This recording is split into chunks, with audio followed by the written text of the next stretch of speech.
The moment my brother's voice crackled through my neural comms, I knew my world was about to split in two. Elise, I swear I just saw Julian board a VIP drone to Tokyo with some woman. Check your cams now. I stood in our sleek New Seattle apartment, watching my husband, my Julian, lounging in the living room, his augmented reality lenses flickering as he scrolled through stock projections. He looked up, smiled that familiar half-smile, and raised his coffee mug in a lazy toast. But Ryan's words echoed in my head, sharp as a blade. If Julian was here sipping coffee in our kitchen, who the hell was boarding a drone in Portland? And why did my gut scream that the man in front of me wasn't my husband at all?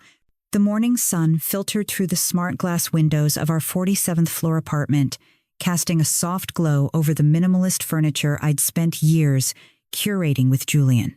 New Seattle hummed below a city of drones and neon, where AI ran everything from traffic to stock trades. I'd always loved the view, the Space Needle, too, piercing the skyline, its holographic ads pulsing in the dawn. But today, that view felt like a lie, a glossy veneer hiding something jagged beneath. "Everything okay, babe?" Julian's voice pulled me back. Or rather, the voice of the man I thought was Julian. He sat cross-legged on our leather sectional, his AR lenses glowing faintly as he flicked through market data. His dark hair was tousled, just the way it always was after a late night, and his green eyes caught the light, warm and familiar. Too familiar. 8 years of marriage had etched his every gesture into my memory, the way he tilted his head when he read the precise flick of his wrist when he sipped his coffee. Black no sugar in the chipped ceramic mug I'd bought him at a Portland flea market. "World's most tolerable husband," it read. He'd laughed when I gave it to him, said it was perfect because best was too much pressure. "Elise," he prompted again, his British accent wrapping around my name like a warm scarf. "You're staring." I forced a smile, my fingers tightening around my own coffee mug. "Just Ryan. Work stuff." My voice sounded steady, but my pulse thrummed in my ears. Ryan's call had come through my neural comms, implant a discreet buzz against my temple that only I could hear. I'd stepped into the kitchen to take it, keeping my back to the living room so Julian couldn't see my face.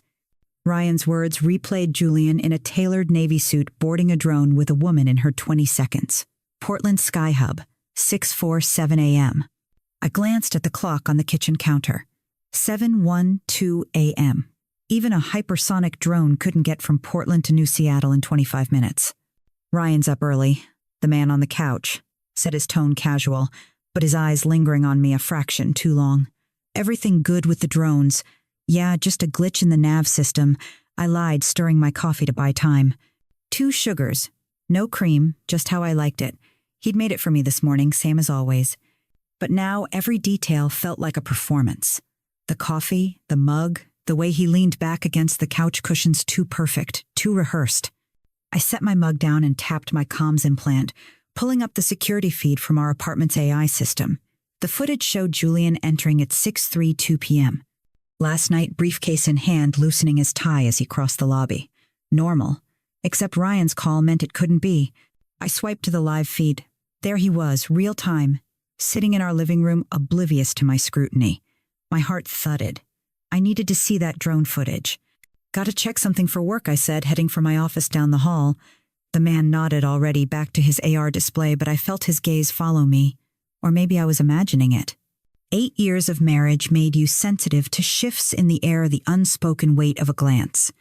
In my office, I locked the door and activated my Quantum Ledger terminal, a sleek holo screen that hummed to life.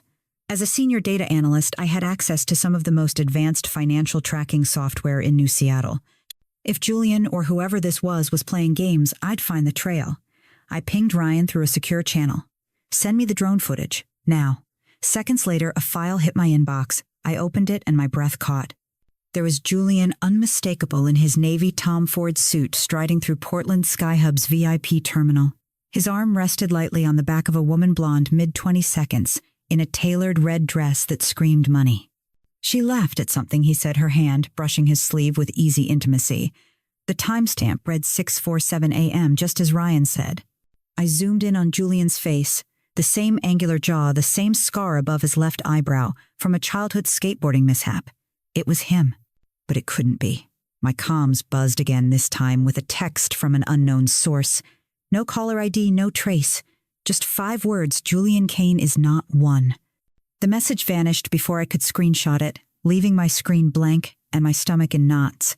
I'd heard of Ghost AI's rogue programs that slipped through encrypted systems, but never one this bold. Or this cryptic. Not one. Did it mean not alone, not human. My mind spun, but I pushed the thought aside. Focus, Elise. Data doesn't lie even if people do. I pulled up our joint financial accounts, my fingers flying across the holo keys with the muscle memory of 15 years in forensic data analysis. The numbers loaded slowly, each second stretching my nerves thinner. They're a transfer of $9,999 to an untraceable blockchain wallet in Dubai dated last week. Another for $9,998 to Shanghai 3 days ago. Small enough to slip under federal radar, but consistent enough to bleed us dry. Over the past 3 months, $2.5 million had vanished from our accounts, siphoned off in precise surgical cuts. Authorized by Julian's biometrics and passcodes. My husband was stealing from me while someone else wore his face. I leaned back in my chair, the hum of the city outside barely audible through the soundproof glass. My office was my sanctuary, clean lines, a single potted fern, and a framed photo of Julian and me at Pike Place Market, laughing as we tossed fish to the crowd. That was 5 years ago, when his self-deprecating humor still felt charming, not calculated. Now that photo looked like a prop in someone else's play. My comms pinged again. Ryan. Elise, okay, that footage is legit. I checked the drone's metadata. It's Julian 100%. His voice was tight the way it got when he was worried but trying not to show it. Ryan was 32, 5 years younger than me, with a knack for fixing things drones code family crises. He'd been the first to call when Dad's gambling debts surfaced after his death, and now he was the one cracking my marriage wide open. I'm fine, I said, though my voice trembled. Ryan, keep tracking that drone. I need to know where it lands. Already on it. Tokyo Narita ETA 1030 AM our time. I'll get you passenger logs, thanks. I ended the call and stared at the hollow screen, the numbers blurring as my mind raced. Julian worked for Novatech, a rival AI firm, managing projects that could shift global markets. He'd always been secretive about his work client confidentiality. He'd say with that disarming smile, but I'd trusted him. Or I thought I had. Now every moment of our 8 years together felt like a ledger I needed to audit. I opened a new tab and searched for AI mimicry, a technology I'd only read about in industry briefs. It was bleeding edge, used by billionaires and spies to create perfect doppelgangers, digital or even physical, with subdermal implants that mimicked biometrics. Quantum Ledger had experimented with it for executive security, but the cost was astronomical, and the ethics were murky. If someone was impersonating Julian, they had access to tech most governments couldn't afford. A soft knock on the office door made me jump. Elise, you've been in there a while. His voice, Julian's voice, came through warm and concerned. Too perfect. Just wrapping up, I called back, my heart pounding. I closed the hollow screen and stood smoothing my sweater as if it could steady my nerves. I needed to face him, to look into those green eyes and see if I could spot the lie.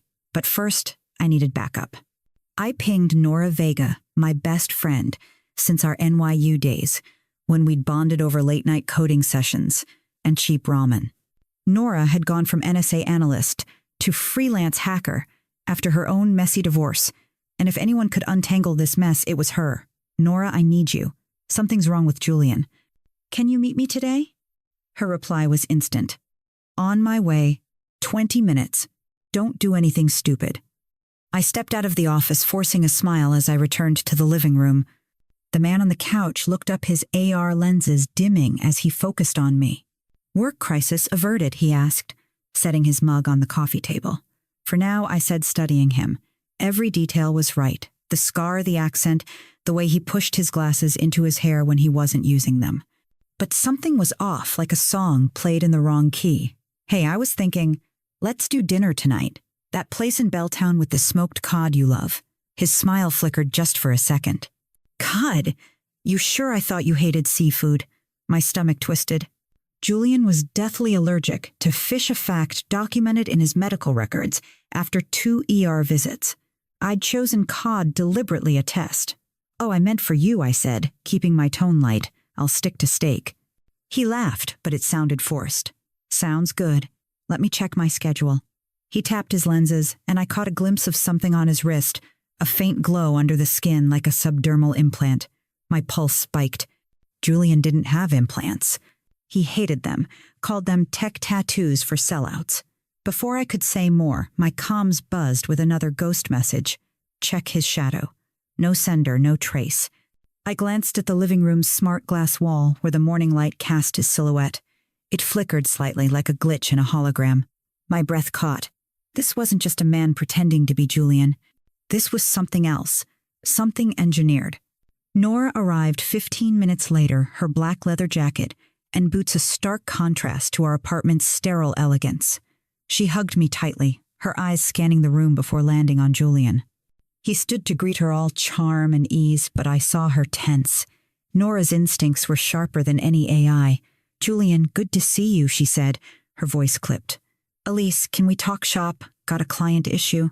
"Sure," I said, leading her to my office. The man watched us go, his smile never wavering.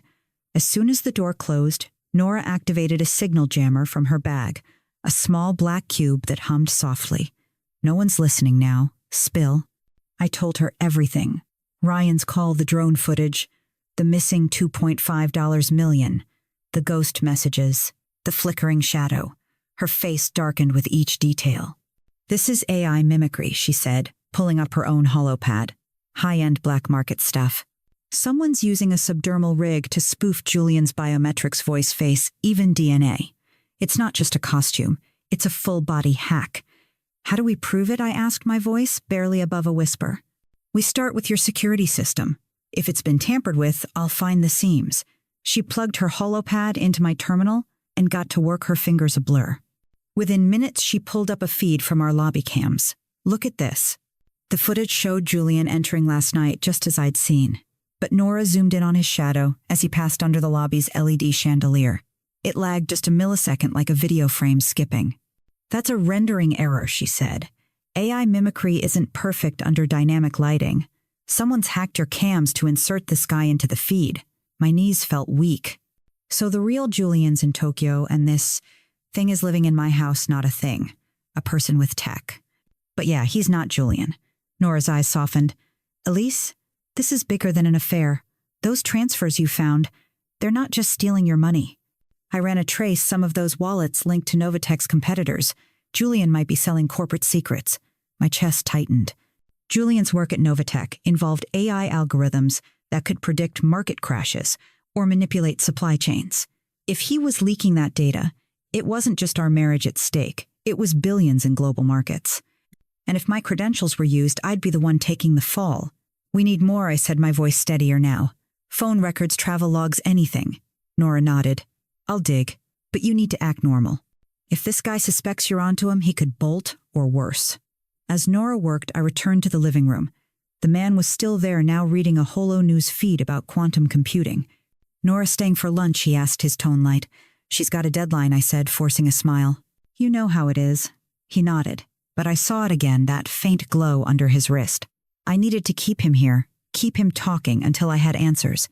"Hey, I was thinking we should visit your mom this weekend. Help with her new VR garden project." His smile froze. Julian's mother was a sore spot, old money. Old grudges never liked me. He avoided her like a virus.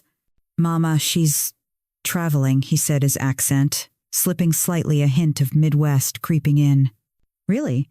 She didn't mention it when we talked last week." I lied, watching his reaction. He recovered fast, but not fast enough. "Must have forgot to tell me." "I'll call her later." He stood stretching. "Gotta prep for a meeting." "You good? Perfect," I said, my heart racing. He was slipping, and I was closing in. The apartment felt like a stage, and I was playing a part I hadn't rehearsed. The man who wasn't Julian moved through our living room, with the ease of someone who belonged, pouring himself another coffee, humming a tune I didn't recognize. Every gesture was a study in precision, but now I saw the cracks, the Midwest slip in his accent, the faint glow under his wrist, the shadow that didn't quite sync with the light. My husband was halfway across the Pacific, stealing our life while this imposter played house, and I was running out of time to prove it. I sat at the kitchen island pretending to scroll through work emails on my holopad, but my mind was racing. Nora was still in my office digging through our security feeds for more evidence of tampering. Ryan was tracking Julian's drone to Tokyo. And that ghost message Julian Kane is not one kept looping in my head, a riddle I couldn't crack. Was it a warning? A taunt?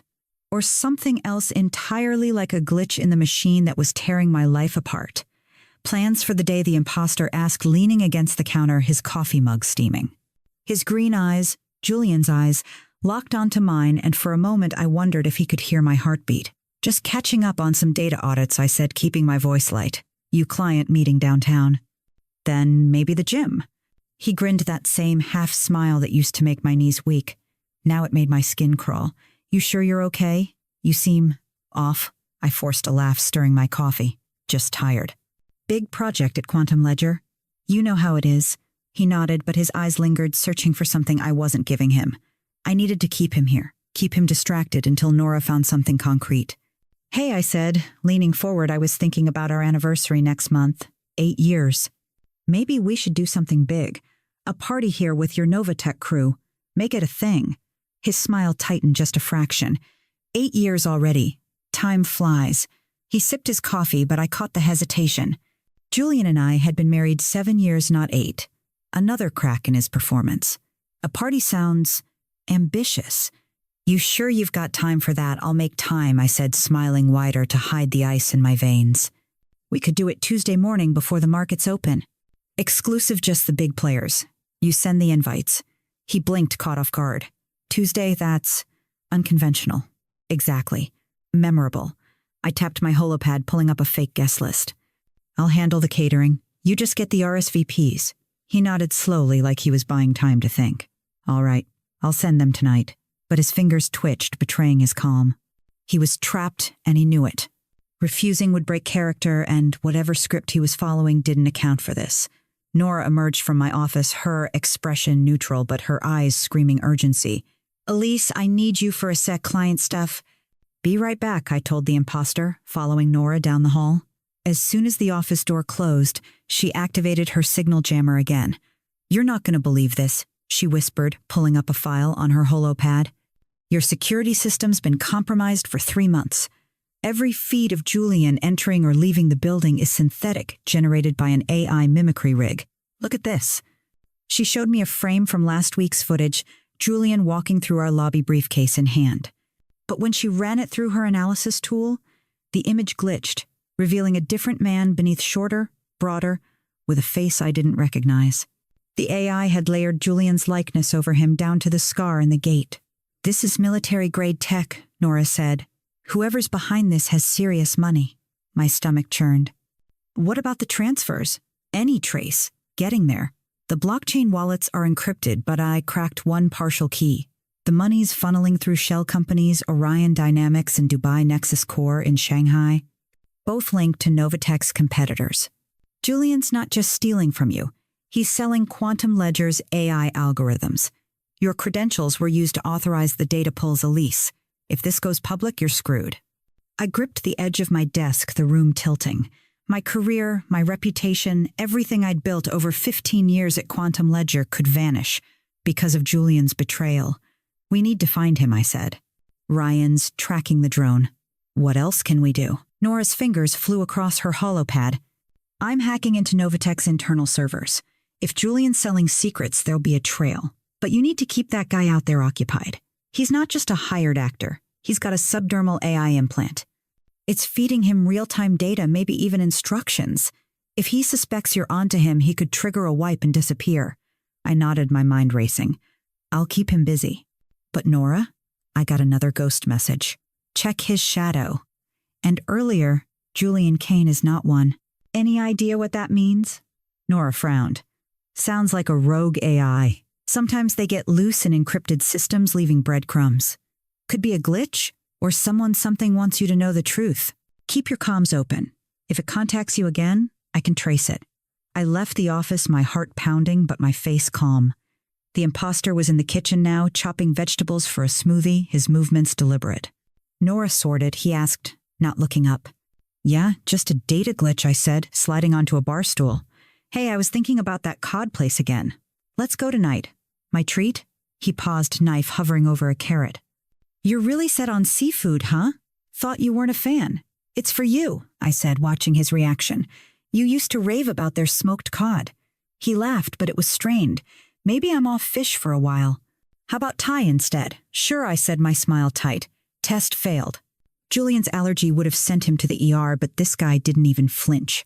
I needed to push harder, find the seams in his act. But before I could, my comms buzzed with a new message from Ryan Drone landed in Tokyo. Passenger log confirms Julian Kane and Lila Chen, 27, Novatech AI specialist. Sending video now. The video loaded on my HoloPad, shaky but clear. Julian, in that same Navy suit, stepped off the drone at Narita Skyhub, Lila Chen at his side. She was stunning, blonde, sharp cheekbones, her hand resting on his arm, with a familiarity that made my chest ache. They moved through the terminal like a couple who'd done this 100 times, her head tilting toward his shoulder as they laughed at something on his holophone. The timestamp read 1032 a.m. Pacific time. My husband was in Tokyo, living a life I didn't know while I sat across from a stranger wearing his face. Another ghost message flashed across my comms. He's watching you. It vanished before I could react, but the words sent a chill down my spine. I glanced at the imposter, still chopping vegetables, his back to me. Was he monitoring me through that implant? Or was someone else, Julian, Lila, or something bigger, pulling the strings? Nora pinged me from the office. Get out here, now. I excused myself, claiming a work call, and locked the door behind me. Nora's HoloPad was alive with data streams. I got into Novatech's servers, she said, her voice low. Julian's been accessing Quantum Ledger's AI algorithms, predictive models for market crashes. He's selling them to Orion Dynamics for $50 million. Your login was used to bypass the firewalls, Elise. This could tank Quantum Ledger and land you in federal prison. My knees buckled. I sank into my chair, the weight of it crushing. How long has this been going on? 4 months based on the timestamps. But here's the kicker. There's a second player. Someone inside Quantum Ledger is feeding Julian access codes. It's not just him and Lila. This is a network. Before I could process that, my comms buzzed with an alert from my building's security system. Unauthorized drone detected. Proximity alert. I pulled up the live feed, a sleek black drone, no markings, hovering outside our 47th floor window. Its cameras swiveled, locking onto me through the smart glass. My blood ran cold. Nora, get down. I hissed, yanking her under the desk, as the drone's hull opened, revealing a small laser array. A red beam sliced through the glass, missing us by inches and scorching the wall behind my fern. The room filled with the acrid smell of burnt metal. Nora scrambled for her HoloPad, her fingers a blur. I'm jamming its signal. Hold on. The drone wavered, its cameras flickering, then dropped out of sight, spiraling toward the street below. My heart pounded as I crawled to the window, peering down. The drone had crashed into a delivery bot, sparking a small fire on the sidewalk. Pedestrians scattered, their screams faint through the soundproof glass. Who the hell sent that? I gasped, my hands shaking. Nora's face was grim. Someone who knows you're digging. Julian or his buyers. We need to move fast. I nodded, my mind shifting into overdrive. 15 years of tracking financial fraud had taught me to stay calm when the numbers didn't add up, but this was different. This was my life, my marriage, my future, unraveling in real time. We need to lock him down, I said. The imposter Julian, all of it. Can you trace that drone? Already on it, Nora said, her HoloPad pinging with new data. It's registered to a shell company in Dubai, same one tied to the blockchain wallets. Orion Dynamics. But Elise, we need legal muscle. This is bigger than us. I pinged Claire Dawson, my old friend from NYU, now a lawyer specializing in cybercrime. Her divorce from a corrupt judge had made her a pit bull for justice, and if anyone could build a case against Julian, it was her. Claire, I need you at my place. It's urgent. Bring your A-game. On my way, she replied, her voice sharp with focus. 10 minutes. While we waited, I returned to the kitchen where the imposter was blending his smoothie, oblivious to the chaos outside. Everything okay? He asked, his tone too casual. Just a delivery drone glitch, I said, forcing a smile. City's full of them. He nodded, but I saw the glow under his wrist pulse faster. He was nervous. Good. I needed him off balance. Hey, I was thinking about Mom again, I said, leaning closer. Let's call her now, plan that weekend visit. His jaw tightened, almost imperceptibly. Now I've got that meeting. It'll take 2 minutes. I pressed, pulling up my holophone and dialing a fake number. She'll love hearing from you. He hesitated, then forced a smile. All right, let's do it. But as the call connected to nothing but static, he fumbled, his accent slipping again. She's probably busy. I'll try later. Another test failed. Julian's mother would have answered even if just to lecture me. This guy didn't know her. Number didn't know her habits. He was an actor, and his script was running out of pages. Claire arrived, her navy blazer and sharp bob, a stark contrast to Nora's hacker aesthetic. She took one look at the scorched wall and raised an eyebrow. You've been busy. We retreated to my office, Nora's jammer humming. I showed Claire everything, the drone footage, the blockchain transfers, the tampered security feeds, the ghost messages. Her prosecutorial mind kicked into gear, cataloging every detail. This is sophisticated, she said. Identity theft, corporate espionage, attempted murder with that drone. But here's the problem. Every transaction used Julian's biometrics. Without proof he wasn't here, it's your word against his. And if Quantum Ledger finds out your credentials were used, they'll hang you out to dry. So what do? I asked, my voice cracking. We set a trap, Claire said. Something big, public, that forces Julian or his imposter to slip up. And we need to lock down those accounts before the money's gone for good. Nora grinned. I like where this is going. Elise, you're the data queen. Can you rig something to freeze those blockchain wallets? I nodded, my fingers already itching for my terminal. I can build a data trap, a virus, that activates when someone accesses our accounts from an international IP. It'll lock everything down and ping the FBI cybercrime unit. Do it, Claire said. But we need witnesses, people who can testify that this guy isn't Julian. Get Novatech execs here, Quantum Ledger too. Make it look like a celebration, the party idea. It was risky, but perfect. I spent the afternoon coding the data trap, embedding it in files labeled Q3 Portfolio Review, the kind of thing Julian always checked before big deals.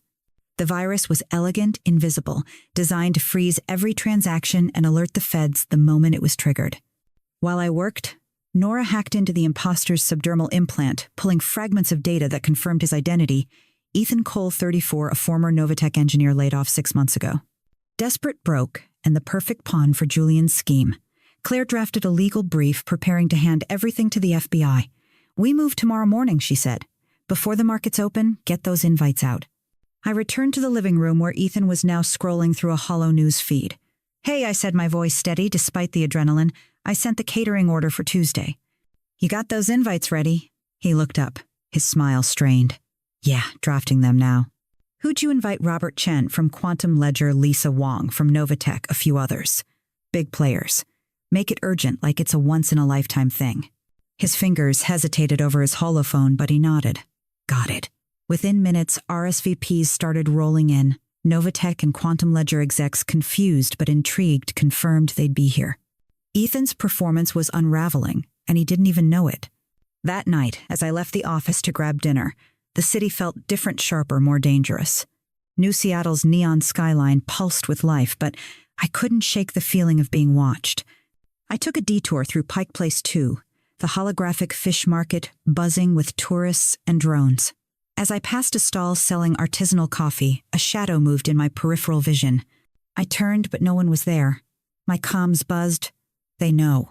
Another ghost message gone in a flash. I ducked into an alley, my heart racing, and pinged Nora.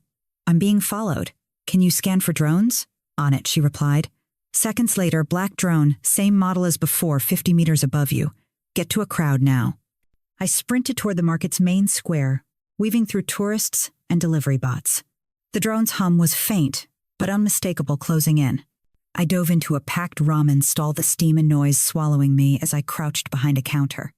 Nora's voice crackled through my comms, jammed it. It's down. Get back to your place, Elise. We're out of time.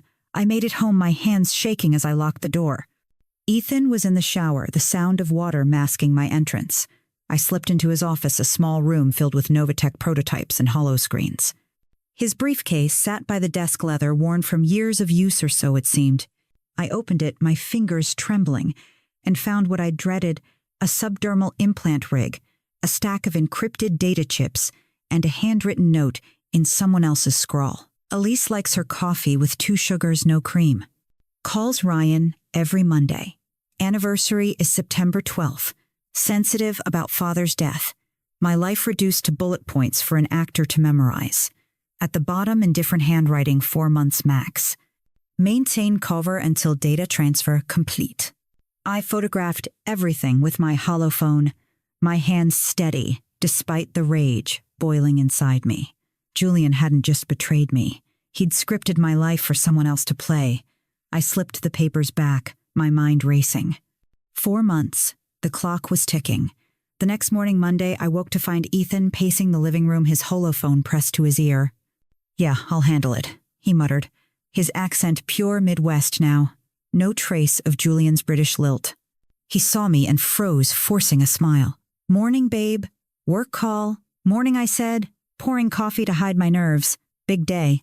"Just the usual," he said, but his eyes darted to the window where the city hummed below. He was rattled, and I needed to keep him that way. I spent the day finalizing the data trap, embedding it in our shared cloud storage. Julian's arrogance would be his downfall. He always checked our investments before major moves, a habit from his Novatech days. The trap would lock every account the moment he accessed it from Tokyo, sending alerts to the FBI and Interpol. Nora and Claire were ready, stationed in a coffee shop across the street, monitoring Ethan's implant and coordinating with the feds. At 5 p.m., Ryan sent another video, Julian and Lila at a Tokyo AI conference, mingling with execs from Orion Dynamics. Lila wore a diamond bracelet. I recognized Julian had claimed it was a gift for his mother's 65th birthday. The sight of it on her wrist felt like a knife. Their body language was intimate, practiced like a couple who'd been together for years, not months. This wasn't an affair. This was a life Julian had built behind my back.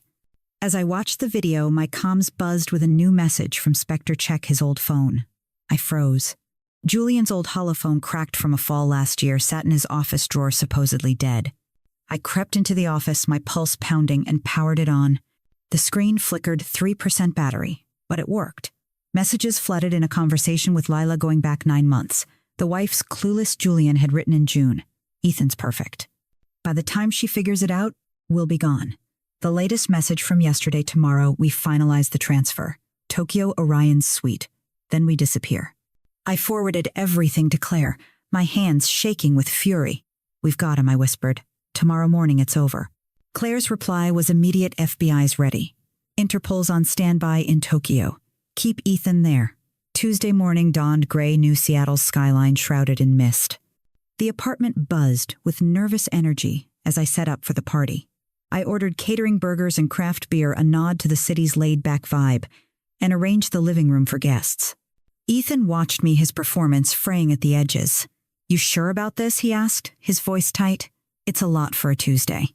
"It's perfect," I said, my smile a mask. "Your colleagues will love it."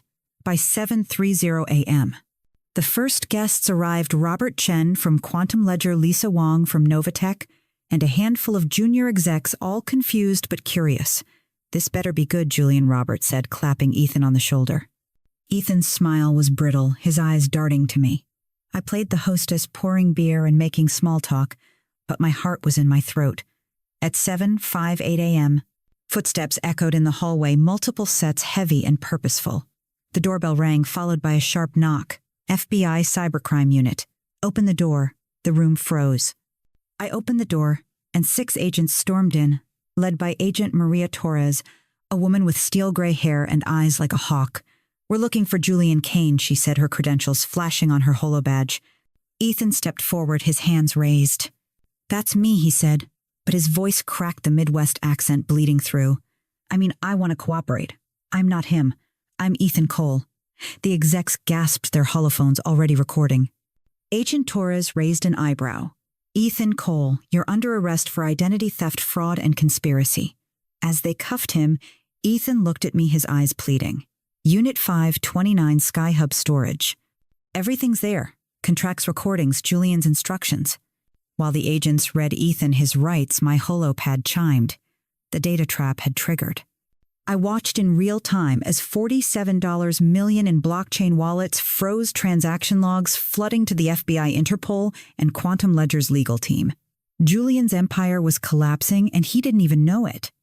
Agent Torres's phone buzzed. She listened, then turned to me. "Interpol just arrested Julian Kane and Lila Chen at the Tokyo AI conference. They were finalizing the data transfer when the feds moved in. It's over, Mrs. Harper. The room erupted in murmurs as the execs processed the news. Robert Chen sank into a chair, his face pale. Lisa Wong was already on a call with Novatech's board. I pulled up Ryan's recording from Tuesday morning, letting it play for the room, his voice clear and urgent, describing Julian boarding the drone. The execs listened, their confusion turning to horror as they realized they'd been dealing with a fraud. As the agents led Ethan away, he looked back at me. "I didn't know it was this big," he said, his voice breaking. "I thought it was just a job." I nodded, too exhausted to feel anger. Ethan was a pawn just like me. The real villain was in Tokyo, his perfect life unraveling in handcuffs. The apartment emptied, the execs leaving with awkward condolences. Agent Torres handed me her card. "We'll need your testimony. Your data trap gave us everything we need to nail Kane." "I'll be there," I said, meaning it. 6 months later, I stood in my new office in New Seattle's Tech District, a small space, with a view of the waterfront. The brass nameplate read, "Harper Data Security, my new venture, helping clients, mostly women, protect their assets from fraud and AI mimicry." The Julian case had made headlines, his arrest video looping on every Holo News channel. He and Lila faced charges of fraud, espionage, and attempted murder, their dreams of disappearing crushed in a Tokyo conference room. Ethan had cooperated, fully earning probation and a teaching gig at a community college in Portland. His letter arrived last week, handwritten, the ink smudged with sincerity. "I tell my students about those 4 months," he wrote. "The best role I ever played and the worst mistake I ever made. You turned betrayal into strength, Elise. That's something I'll never forget." I kept the letter in a drawer next to a photo from our wedding, Julian and me laughing as we cut the cake. I couldn't remember what was so funny, but I held on to the image, a reminder of what I'd survived. Ryan and I met for dinner at a dive bar near Pike Place 2, the kind of place that still served greasy burgers and local IPAs. He raised his glass, his grin wide. "To the woman who took down an AI empire with a data trap." To the brother who saw it first, I countered, clinking my glass against his. The beer was cold, the burger messy, and for the first time in months I felt free. Not certain, not whole, but free. As we ate, my comms buzzed with one last message from Spectre, "Be careful," and others. I froze, the words echoing in my mind. Julian was gone, but the network behind him wasn't. Somewhere out there, in the neon maze of New Seattle, the game was still on.